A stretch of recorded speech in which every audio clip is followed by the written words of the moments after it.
Buongiorno a tutti e intanto vi ringrazio della partecipazione, di avervi qui con noi.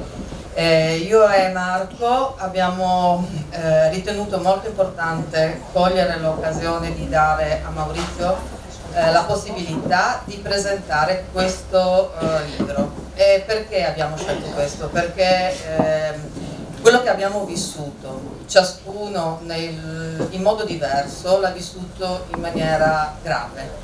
Chi per motivi di salute, le paure, i problemi di altro genere, di lavoro, i familiari, la solitudine, eccetera. Ognuno ha una sfaccettatura di questa esperienza.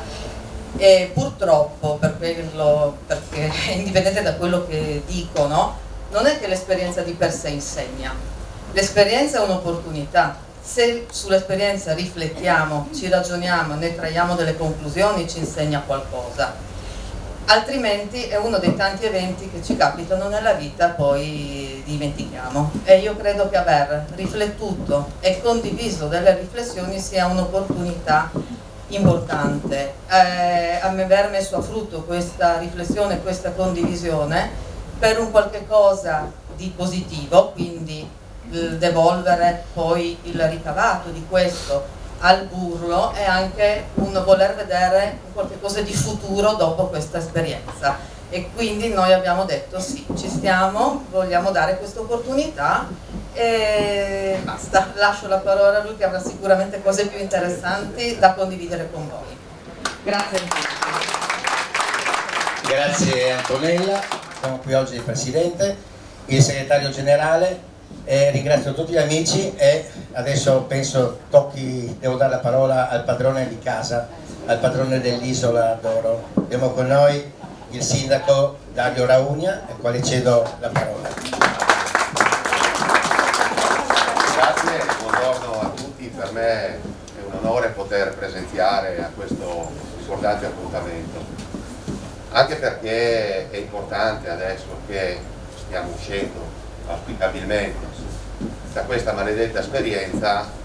Penso sia corretto fare una narrazione di questi giorni terribili, anche per noi amministratori locali che ci siamo dovuti un po' inventare, perché avevamo i profili medici, paramedici, gli infermieri in prima linea e noi a dover in qualche modo inventare delle politiche che mai avremmo soltanto ipotizzato qualche mese prima. Questo periodo per cui è quasi difficile orientarsi di fronte a tutta una serie di messaggi, no? Spesso anche diametralmente opposti, che ti arrivano sotto forma di bombardamento. Bene, ora che stiamo uscendo dalla pandemia, ieri ho fatto la seconda dose di Pfizer, sono naturalmente vaccinato, auspico che tutti lo facciano, perché è quella l'uscita, non ce ne sono altre. Ecco che è importante narrare questi giorni, trarre, voglio dire, le dovute conseguenze e cominciare anche a riflettere su quali sono stati gli errori, nel senso che è indubbio che eravamo impreparati a quanto accaduto e credo sia corretto a questo punto riflettere attentamente su come è organizzato il nostro sistema sanitario, su cosa significhi la globalizzazione anche in termini di scambio continuo e repentino a livello globale e di come si possa a questo punto porre rimedio ad una condizione che molto probabilmente, io non voglio fare l'uccello del augurio, attenzione, ma molto probabilmente si ripresenterà sotto altri aspetti. Mi conforta il fatto che alcuni temi sono finalmente diventati lessico quotidiano, mi riferisco ai temi ad esempio ambientali, per cui è evidente che se non rispettiamo questo pianeta, voglio dire, le forme di ribellione che la natura ha nei nostri confronti possono essere varie, sono le pandemie ma non solo, e spero che noi si possa avere in futuro un atteggiamento più consapevole di quel che siamo, ma soprattutto di quel che vogliamo essere a 10, a 20, a 30 anni. Come ho avuto il Covid? Il Covid ancora oggi probabilmente non so come l'ho contratto. Io avevo fatto 5 giorni di febbre alta, mi sono autoisolato perché avevo paura, c'era nella mente qualche vago pensiero al Covid, però dicevo no, non può essere perché non ho fatto niente di strano, non ho incontrato persone strane, però mi sono autoisolato, sono rimasto in soggiorno, Lisa mi portava da mangiare e da bere coi guanti, mascherina, disinfettava tutto, e poi finita la febbre ho chiamato il dottore e gli ho detto ascolta, siccome vivo per i nipoti e vivo con i nipoti, fammi fare un tampone. Ho fatto un tampone che è risultato negativo, in effetti sono rimasto ancora qualche giorno a casa, questo era il 2 novembre che ho avuto l'esito di essere negativo, e il 6 novembre invece è successo il pandemonio con 4 colpi di tosse che hanno durato abbastanza, mi sembrava che il cuore mi si aprisse, sono riuscito ad arrivare a casa con la macchina pian pianino e da lì poi ho chiesto aiuto a un pneumologo, consigli, alla fine mi hanno detto chiama il 118, così ho fatto e di lì è partita la mia avventura ospedaliera e un'ora dopo il ricovero mi dicono è positivo. C'è stato per un momento in cui ho avuto paura di morire, perché a parte che mi sono sentito subito nella bambagia in ospedale, sono stato trattato benissimo a Gorizia, sono stati i primi ad accogliermi ed è stato un medico che casualmente si è impuntato, ha voluto fare un ulteriore TAC, un'altra radiografia e si è accorto che non avevo solamente il polmone destro malmesso, ma il sinistro già non esisteva più con la parete pleurica perforata e c'era un po' di tutto. E quindi da lì hanno deciso di farmi un primo intervento, un drenaggio, e dopodiché ho peggiorato e hanno pensato bene di mandarmi a Catinara. Mercoledì 11 novembre riprovano a spegnere il drenaggio, ma nel giro di un'ora mi si gonfia tutta la parte destra del corpo. Fatico a respirare e ho come la sensazione che qualcuno mi stia strozzando. Gli occhi sono socchiusi perché il gonfiore ha raggiunto le palpebre e non riesco a girare la testa né a destra né a sinistra. Riaprono il drenaggio, a stento ne sento rumore, perché appena muovo leggermente la bocca sento dentro le orecchie uno scricchiolio continuo della mandibola e la voce è diventata nasale. Mi sottopongono immediatamente ad un attacco e dopo aver letto il responso decidono per il mio trasferimento in codice giallo all'ospedale di Catinara a Trieste. Velocemente prendono tutte le mie poche cose, le appoggiano sopra il letto e mi portano all'esterno dove mi attende l'ambulanza. Mentre mi stanno caricando sento una voce che mi dice ciao Maurizio, è Giorgio, un os che conosco. Abita a Lucinico e non so come abbia fatto a riconoscermi vista la poca luce e le condizioni del mio viso. Si chiude il portellone, un infermiere si siede vicino a me e avvisa il collega alla guida che possiamo partire. Partiamo a sirene spiegate, la sirena rimarrà accesa per tutto il tragitto da Gorizia a Trieste. Ancora oggi, se ci penso, mi sembra di sentire nelle orecchie quel sgradevole e assordante suono. Sdraiato sulla lettiga, con non poca fatica e con questa strana voce nasale che mi ritrovo, avviso Lisa e i miei figli della mia nuova destinazione. Poi la mia mente viene assalita da 1000 pensieri, i miei nipoti, i miei figli, mia moglie. Li avrei rivisti. Sono davvero così grave da dover viaggiare a sirena spiegata? Sarei sopravvissuto? Per la prima volta ho paura per la mia vita. Mi assale il terrore di non farcela e più di qualunque altra cosa provo una profonda angoscia all'idea che forse potrei anche non rivedere Chiamo.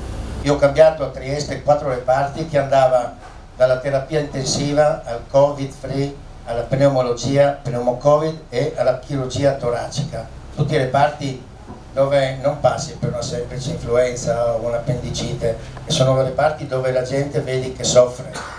Io ho visto morire una nonnina vicino a me, ho condiviso con lei gli ultimi giorni, facevo da badante a lei, a un'altra nonnina prima di lei, perché io dormo pochissimo, sono anni che non dormo, dormo un'ora frazionata durante la notte e quindi mi divertivo, tra virgolette, a fare il guardiano a queste nonnine che soffrivano, tendevano a tirarsi via la maschera, e siccome avevano sul dito avevano il saturimetro dotato di una lucina rossa, io vedevo nel buio e quindi la chiamavo, una volta era la nonna Lucilla, una volta Giuseppina, e più di qualche volta li ho aiutati a superare quei momenti, e gli infermieri logicamente mi hanno ringraziato, perché ogni volta che entravano in stanza dovevano vestirsi, cioè, il Covid ha fatto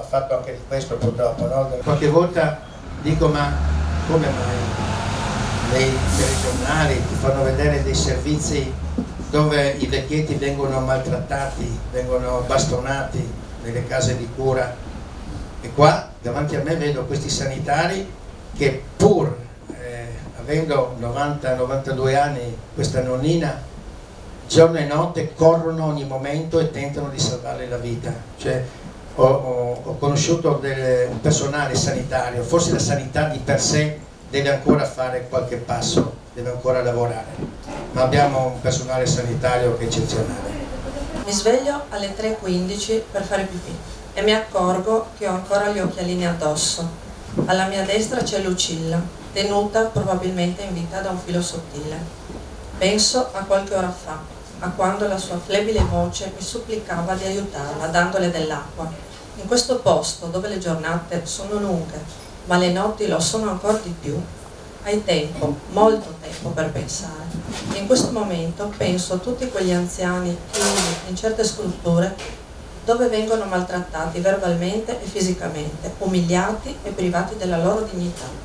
Penso a chi commette queste vergognose meschinità e mi sembra impossibile che tutto ciò possa realmente accadere, quando davanti ai miei occhi, in questo luogo di grande sofferenza, ho visto solo amore, empatia e gentilezza.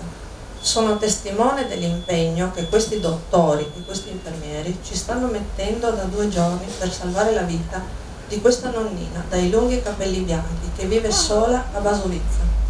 Deontologia professionale? Non credo, penso piuttosto sensibilità, rispetto, amore per il prossimo, in una sola parola, umanità. Umanità è forse la parola che più viene ripetuta nel libro. Cioè, amore è una parola che io ho sentito in quei 52 giorni tantissime volte. Ho detto a mia moglie, fai come quell'infermiere, chiamami, no, aiutami a sopravvivere, no? È così purtroppo. No, comunque veramente sono dotanti, è una missione la loro, una missione che la fanno veramente con il cuore. Chirurgia toracica, l'ultimo reparto che ho visitato, dove lavorano tra l'altro fratello e sorella, i dottori Arbore, mi ha spiegato che non esiste, causa Covid, causa poco personale eccetera, non esiste nei festivi il turno dei dottori, cioè non c'è il dottore di turno la domenica. Ebbene loro hanno fatto un calendario dove ogni domenica volontariamente e senza stipendio vengono a visitare i pazienti, stanno 2 orette, 3 orette e poi se ne vanno. Ecco, questo per far capire quanta umanità c'è in queste persone, che potrebbero benissimo fregarsene se non è previsto il dottore, insomma venirò lunedì, e invece no, ogni domenica, ogni festivo, uno a caso fanno il turno e si presentano a visitare i pazienti. Questo rende ancora più umano, se in America forse dopo le Torri Gemelle hanno elogiato i famosi pompieri, io qua metto il personale sanitario al primo posto, per esperienza forse, per quello che hanno fatto durante il Covid e non solo durante il Covid, perché vengono fuori adesso tante storie, quindi devo ringraziare veramente, ma non solo io, penso tanta gente deve dire grazie di cuore al personale, al nostro personale sanitario. Quando Maurizio mi ha chiesto la cortesia di venire anche in questa occasione, sono andata un po' a rivedere il libro per vedere cosa leggere, se aggiungere qualcosa, e sono stata colpita dalle conclusioni che in realtà sono state scritte a marzo, ma sembra siano passati anni e la situazione è completamente diversa, sembra ci siamo dimenticati tante cose. Allora, nessuno avrebbe mai immaginato che potesse accadere una simile catastrofe che ha raggiunto tutti gli angoli del pianeta, seminando morte e dolore. Il Covid-19 ha cambiato il nostro modo di vivere, le nostre abitudini e addirittura il nostro linguaggio. Una volta si diceva vado al lavoro e ho i figli a scuola, oggi invece abbiamo coniato nuove espressioni come sono in smart working, ho 2 figli in DAD e uno in presenza. Sostanzialmente forse sarà la stessa cosa, ma a me non piace.